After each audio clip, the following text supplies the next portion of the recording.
Сәлем достар, сіздермен бірге Мадина. Біз бүгін өте дәмді болатын осындай рулеттер жасаймыз. Ол үшін бізге қарын, сәбіз, шпинат және ет қажет. Алдымен қарнымызды жуып, тазалап дайындап аламыз. Менде сиырдың қарыны. Қарынды осылай үш жағын айналдырып қоямыз. Үстіне етімізді қоямыз. Менде ет қойдың еті.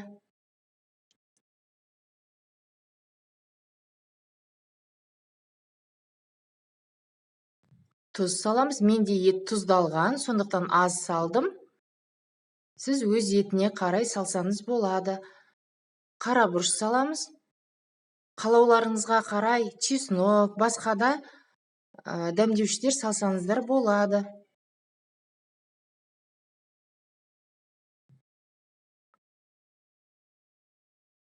Сәбізді видеодағыдай тураймыз.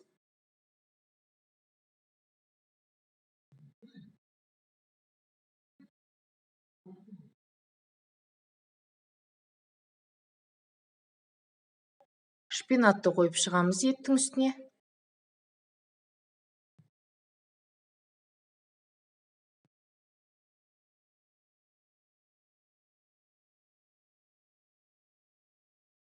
Сәбізді қоямыз осылай.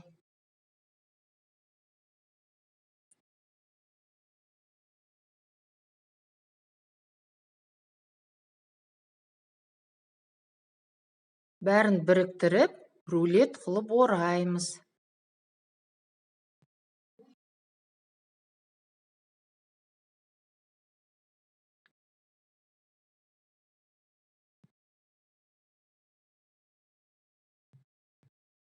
Қарынға шпажка кірмегендіктен екі жағын осылай тіктім мен, инемен және жіппен осылай байлап қойдым.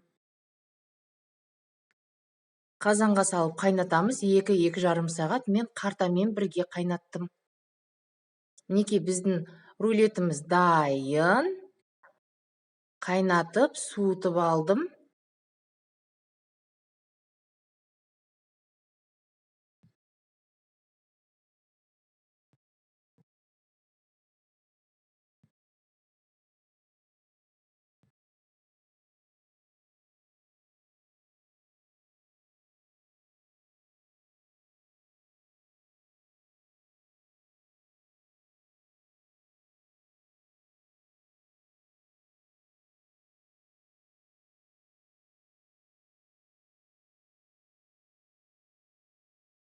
Мінекей қараңыздаршы, қандай керемет.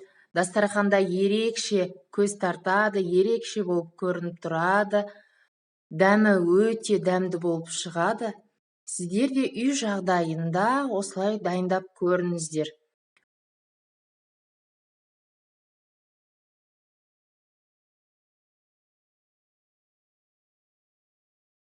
Бетін осылай жабуды ұмытпаңыздар. Менің каналыма тіркеліп, лайк басып қойыңыздар. Рахмет көп-көп.